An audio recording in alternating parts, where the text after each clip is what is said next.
ओम शांति। आज 27 सितंबर 2021 की साकार मुरली। आज बाबा ने कहा, मीठे बच्चे, योग बल से ही तुम्हें अपने विकर्मों पर जीत पाकर विकर्माजीत बनना है। प्रश्न, कौन सा ख्याल पुरुषार्थी बच्चों को भी पुरुषार्थहीन बना देता है? उत्तर, और किसी पुरुषार्थी को यह ख्याल आया कि अभी तो बहुत समय पड़ा है, पीछे गैलअप कर लेंगे, परंतु बाप समझाते हैं, बच्चे, मौत का समय निश्चित थोड़ी है, कल कल करते मर जाएंगे तो कमाई क्या होगी। इसलिए जितना हो सके सीमत पर अपना और दूसरों का कल्याण करते रहो। समय को सोचकर पुरुषार्थहीन मत बनो। गीत है ओम नमः शिवाय। ओम शांति। यह तो बच्चों को समझाया गया है कि निराकार साकार बिगर कोई कर्म कर नहीं सकते, पाठ बजा नहीं सकते। रूहानी बाप आकर ब्रह्मा द्वारा रूहानी बच्चों को समझाते हैं, योग बल से ही शतो प्रधान बनना है और विश्व का मालिक बनना है। यह बच्चों की बुद्धि में है कि कल्प कल्प बाप आकर राजयोग सिखाते हैं ब्रह्मा द्वारा और आदि सनातन देवी देवता धर्म की स्थापना करते हैं, अर्थात मनुष्य को देवता बनाते हैं। मनुष्य जो देवी देवता थे, पावन थे, सो बदल 84 जन्मों बाद पतित बन पड़े हैं। भारत जब पारसपुरी था तो पवित्रता सुख शांति सब था। यह 5000 वर्ष की बात है। तिथि तारीख सहित बाप सारा हिसाब किताब समझाते हैं। इनसे ऊंच तो कोई है नहीं। सृष्टि व झाड़ जिसको कल्प वृक्ष कहते हैं, उनके आदि मध्य अंत का राज भी बाप ही बैठ समझाते हैं। भारत का जो देवी देवता धर्म था वह प्राय लोप हो गया है, सिर्फ चित्र जरूर है। भारतवासी जानते हैं कि सतयुग में लक्ष्मी नारायण का राज्य था। भल शास्त्रों में भूल कर दी है, जो कृष्ण को द्वापर में ले गए हैं। बाप ही आकर भूले हुए को रास्ता बताते हैं। उनको कहते हैं मुक्ति जीवन मुक्ति का गाइड। सर को मुक्ति जीवन मुक्ति देने वाला एक ही है। भारत जब जीवन मुक्त है तो बाकी सब आत्माएं मुक्ति धाम में है, इसलिए उनको कहा जाता है मुक्ति जीवन मुक्ति दाता। रचयिता एक ही है, सृष्टि भी एक ही है, वर्ल्ड की हिस्ट्री ज्योग्राफी भी एक ही है जो रिपीट होती है। सतयुग, त्रेता, द्वापर, कलयुग, फिर होता है संगम युग। कलयुग है पतित और सतयुग है पावन। सतयुग होगा तो पहले जरूर कलयुग का विनाश होगा। विनाश के पहले स्थापना होगी। सतयुग में स्थापना नहीं होगी। भगवान आएगा तब जब पतित दुनिया को पावन बनाना है। अब बाप सहज युक्ति बताते हैं कि देह सहित देह की सब संबंध तोड़ देही अभिमानी बन बाप को याद करो। बाप है भक्तों को फल देने वाला, भक्तों को ज्ञान देते हैं पावन बनने के लिए। सबको पावन बनाने वाला है योग। ज्ञान सागर मुख से आकर ज्ञान सुनाते हैं, पतितों को पावन बनाते हैं। इस समय सब आत्माएं पतित बनी हुई हैं, इसलिए बाप को बुलाते हैं, क्योंकि बाप बिगर तो कोई पावन बना न सके। अगर पतित पावनी गंगा है तो फिर पतित पावन सीताराम कहकर क्यों बुलाते हो?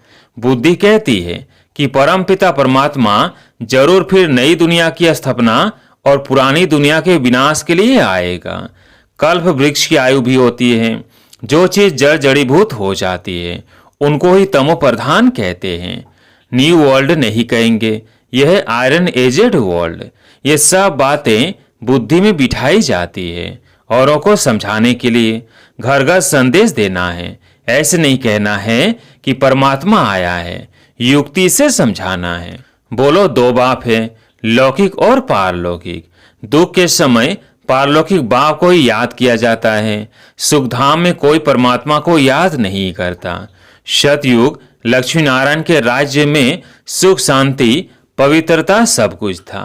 बाप का वर्षा मिल गया, फिर पुकारे क्यों? वह सुख ही सुख है। बाप ने दुख के लिए दुनिया नहीं रची, यह बना बनाया खेल है।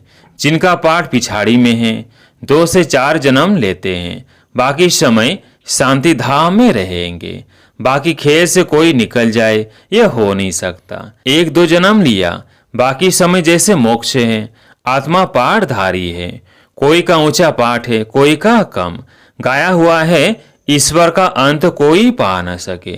ईश्वर ही आकर रचयिता और रचना के आदि मध्य अंत का राज समझाते हैं। बाप समझाते हैं, मैं साधारण तन में प्रवेश करता हूँ।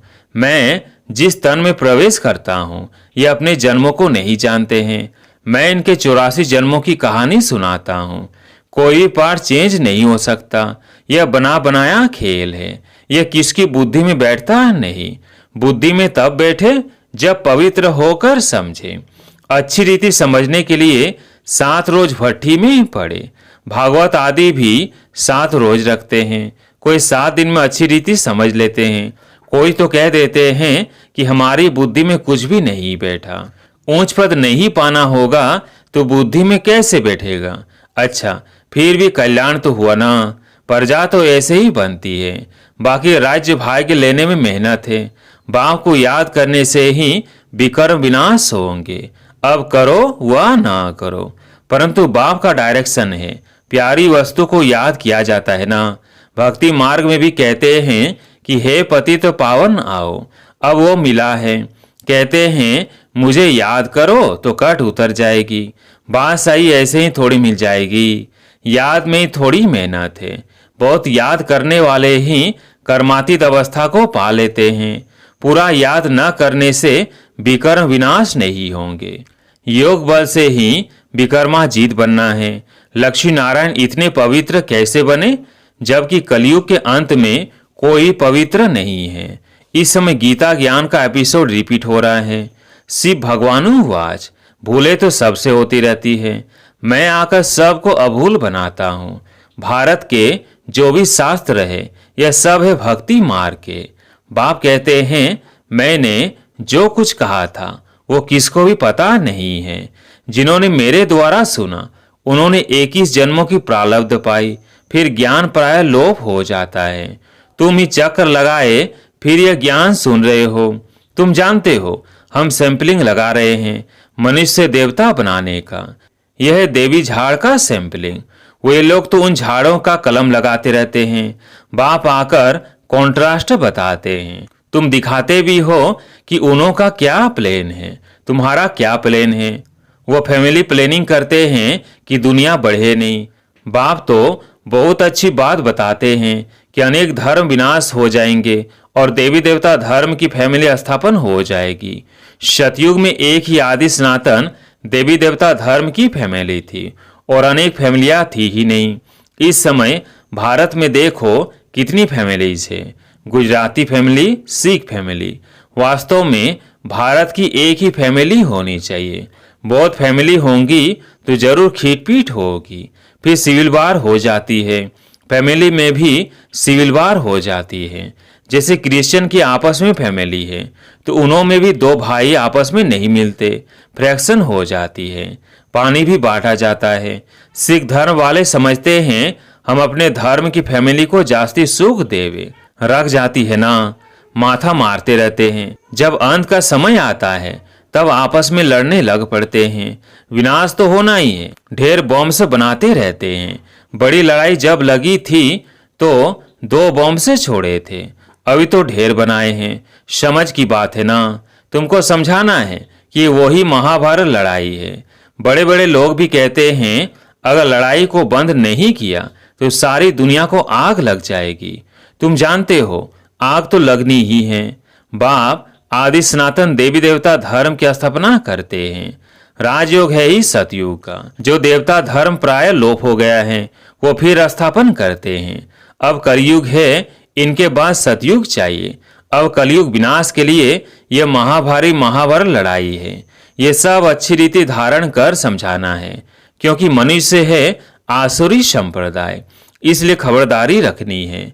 कल पहले मुआफिक जो विघ्न पड़ने होंगे वो पड़ेंगे जरूर। यह बना बनाया ड्रामा है, हम बांधे हुए हैं। याद की यात्रा कभी भूल नहीं जानी चाहिए। गीत है ना, रात के राही थक मत जाना। इनका अर्थ कोई समझ ना सके। रात पूरी हो, दिन आने वाला है। आधा कल्प पूरा हुआ, अब सुख शुरू होगा। बाप ने मन मनाव का अर्थ भी समझाया है। सिर्फ गीता में कृष्ण का नाम डालने से वह ताकत नहीं रही है। कृष्ण को कभी सर्वशक्तिमान नहीं कह सकते, वह तो पूरे 84 जन्म लेते हैं, इसलिए गीता में वो ताकत नहीं रही है। अब हम सब मनुष्य मात्र का कल्याण कर रहे हैं। कल्याणकारी जो बनेगा उनको वर्षा मिलेगा। याद की यात्रा बिगर कल्याण हो न सके। इस समय सब विपरीत बुद्धि है, कह देते हैं परमात्मा सर्वव्यापी है। तुमको समझाना है को बेहद का बाप है।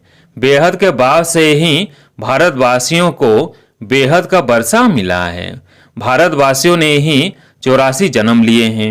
अभी तुम प्रैक्टिकल में देखते हो कि ज्ञान तो तुम सुनते ही रहते हो। दिन प्रतिदिन तुम्हारे पास बहुत नए नए आते रहेंगे।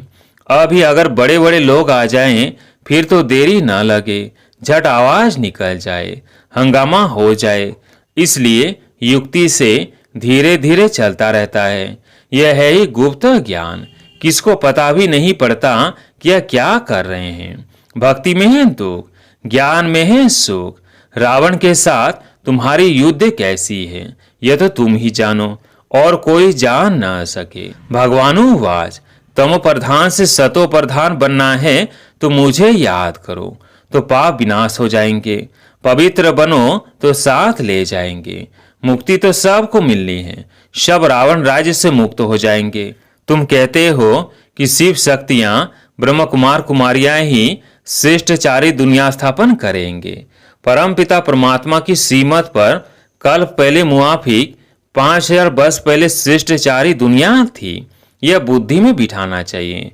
मुख्य पॉइंट्स जब बुद्धि में धारण होंगी तब याद की यात्रा में रहेंगे।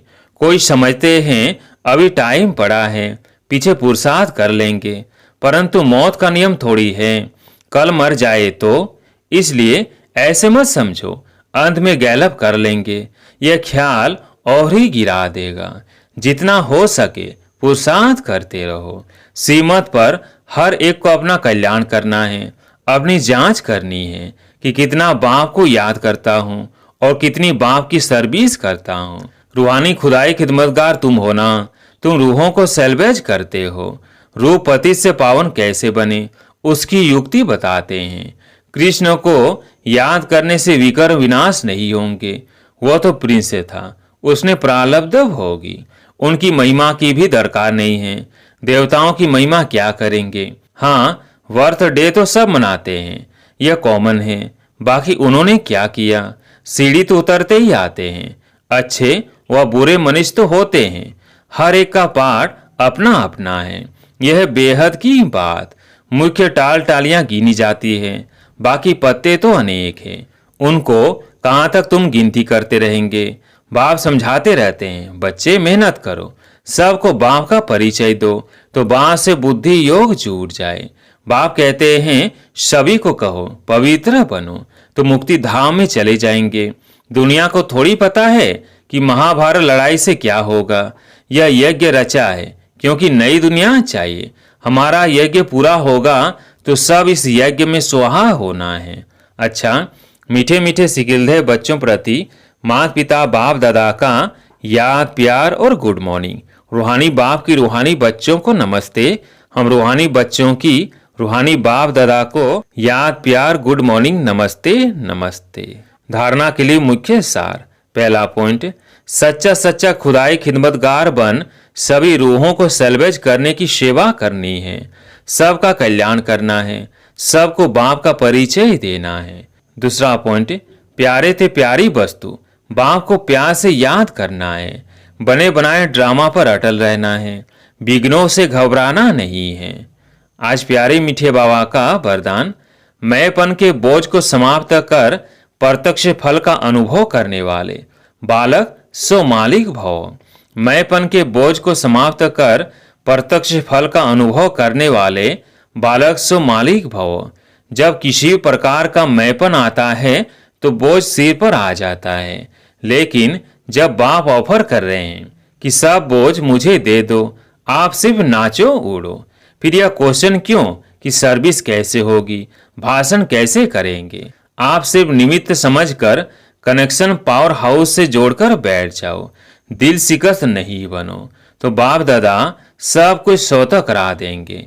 बालक सो मालिक समझकर श्रेष्ठ स्टेज पर स्थित रहो तो प्रत्यक्ष फल की अनुभूति करते रहेंगे। आज का स्लोगन है, ज्ञान दान के साथ साथ गुण दान करो तो सफलता मिलती रहेगी।